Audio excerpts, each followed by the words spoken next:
नमस्कार गुरुजनों, मैं राकेश वर्मा आप सभी का स्वागत करता हूं आपके अपने परिवार एसएन गुरुकुल पर। गुरुजनों, मैं आप सभी के पक्ष में हमेशा से शिक्षा विभाग और बिहार सरकार से मांगे करता रहा हूं और लगभग मांगों को माना भी गया है, बातों को संज्ञान में लेकर के उस पर अमल भी किया गया है। अभी आज दिनांक 1 जुलाई 2024 से एक विशेष ट्रेनिंग ऑर्गेनाइज किया जा रहा है शिक्षा विभाग के द्वारा। शिक्षा विभाग के अन्य जो शाखाएं हैं, चाहे वो बीएसईबी हो, चाहे वह बिहार शिक्षा परियोजना परिषद हो, चाहे वो एससीईआरटी हो, इसके तत्वावधान में ट्रेनिंग होते रहते हैं। तो गुरुजनों, आज से जो ट्रेनिंग प्रारंभ हो रहा है, इस ट्रेनिंग को देने के लिए आपके लिए कोई विशेष ट्रेंड पर्सन नहीं होंगे, कोई विशेष आपका ट्रेनर नहीं होंगे और कहीं आपको डाइट सेंटरों में नहीं जाने की आवश्यकता है, बल्कि आप जिस प्रखंड में हैं उसी प्रखंड में, चाहे वो बीआरसी में बुला करके आपको ट्रेनिंग दे दिया जाएगा या फिर कहीं जो आपके प्रखंड के शिक्षा पदाधिकारी हैं उनके द्वारा एक विशेष स्थान चयन करके और वहां पे आप सभी को बुला करके और ट्रेनिंग दिए जाएंगे। सर्वप्रथम जितने भी प्रखंड स्तर और जिला स्तर के जो अधिकारी पदाधिकारी हैं शिक्षा विभाग के, उनको ट्रेंड किया जा रहा है। उनको ट्रेंड किया जाएगा ऑनलाइन मोड में। वे चाहे आपका प्रखंड का बीओ हो, बीपीएम हो, या फिर जिला स्तर के डीओ हो, डीपीओ हो, डीपीएम हो, इन सभी को पहले ट्रेंड किया जा रहा है। अब ये ट्रेंड हो जाएंगे, उसके उपरांत इन्हीं के द्वारा ट्रेनिंग दी जाएगी अलग अलग प्रखंड में। प्रखंडवार ट्रेनिंग सेंटर बना करके और प्रखंड में जितने भी कार्यरत शिक्षक शिक्षिकाएं हैं उनको बुला करके, प्रधानाध्यापक, प्रभारी प्रधानाध्यापक, उनको बुला करके ट्रेनिंग दी जाएगी। पूरे एक एक जिला में 10-10, 12-12, 14-14 प्रखंड हैं। अब अलग अलग प्रखंडों में अलग अलग बीओ हैं, अलग अलग बीपीएम हैं, साथ ही जिला स्तर के भी कई अधिकारी पदाधिकारी हैं। तो उन सभी को एक जिम्मेदारी दी गई है कि वे ट्रेनिंग दें। ये ट्रेनिंग देना किस बात की है?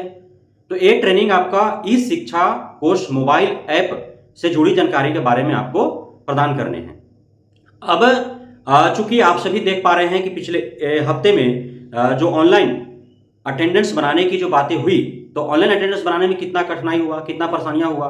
साथ ही जो ऐप जो इस्तेमाल कर रहे हैं ई शिक्षा कोश ऐप, तो उसमें भी अभी काफी अनियमितताएं हैं, गड़बड़ियां हैं, अभी ढंग से काम नहीं कर रहा है।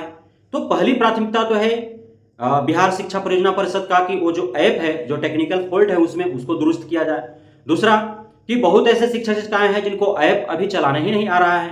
ऐप डाउनलोड कैसे करें, टीचर्स आईडी डाल करके उसमें लॉगिन कैसे करें, स्कूल इन कैसे करें, स्कूल आउट कैसे करें, मार्क्स इन कैसे करें, मार्क्स आउट कैसे करें, सेल्फी कैसे खींचे, सेल्फी खींचते समय जो सूचनाएं आ रहे हैं, लॉन्गिट्यूड मार्क्स, लैटिट्यूड मार्क्स और डेट, टाइम, दूरी, तो ये सब सही है गलत है, इसको कैसे जांच करें, कैसे देखें।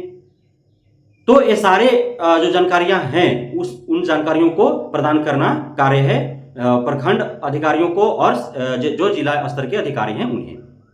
साथ ही अब जो आपको छुट्टी का आवेदन करना होगा, तो आप आवेदन कागज पर तो लिख देंगे नहीं, अब ई शिक्षा कोश मोबाइल ऐप से ही आपको छुट्टी आवेदन करने होंगे। तो उस हेतु कैसे हमको आवेदन करना है, हमको अलग अलग, क्योंकि लीव जो है कैजुअल लीव है, उसके बाद आपका अर्नड लीव है, अन्य लीव है, कई प्रकार के, आधा दर्जन प्रकार के लीव है।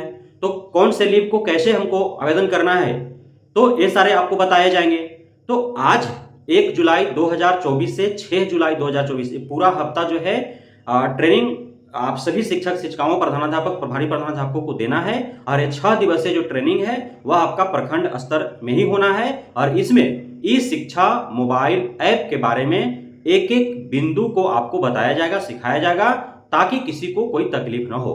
अर्थात यह फाइनल हो गया है कि वर्तमान में आपको चाहे जितना भी समस्याओं का सामना करना पड़ रहा है इस ऐप को हैंडल करने में, इस ऐप को चलाने में, चाहे आपको ऐप में टेक्निकल प्रॉब्लम दिख रहे हो या फिर नेटवर्क प्रॉब्लम दिख रहे हो, ये सारे चीजों को दुरुस्त किया जाएगा। अभी चूंकि इसे एक प्रयोग के भांति देखा जा रहा है, उसी स्तर पर इसको रखा गया है, क्योंकि सभी को अनिवार्य और बाध्य नहीं किया गया है। ऐसा प्रतीत हो रहा था लोगों को कि 100% शिक्षक शिक्षिकाओं को ऐप से ही अटेंडेंस बनाना है, लेकिन नहीं। मैंने आपको पिछले के कई वीडियो में बताया है कि शिक्षा विभाग को या बिहार शिक्षा परियोजना परिषद को ऑप्शनल के तौर पर पूर्व की भांति जो रजिस्टर में फिजिकल अटेंडेंस बनाए जाते थे वैसे होने चाहिए, और वैसे हो भी रहे हैं। क्योंकि ऐप पूर्ण रूप से काम नहीं कर रहा है ना, सफलतापूर्वक तो कार्य नहीं कर रहा है। शिक्षक दिन दिन में परेशान है अटेंडेंस बनाने में ही, वे पढ़ा नहीं पा रहे हैं।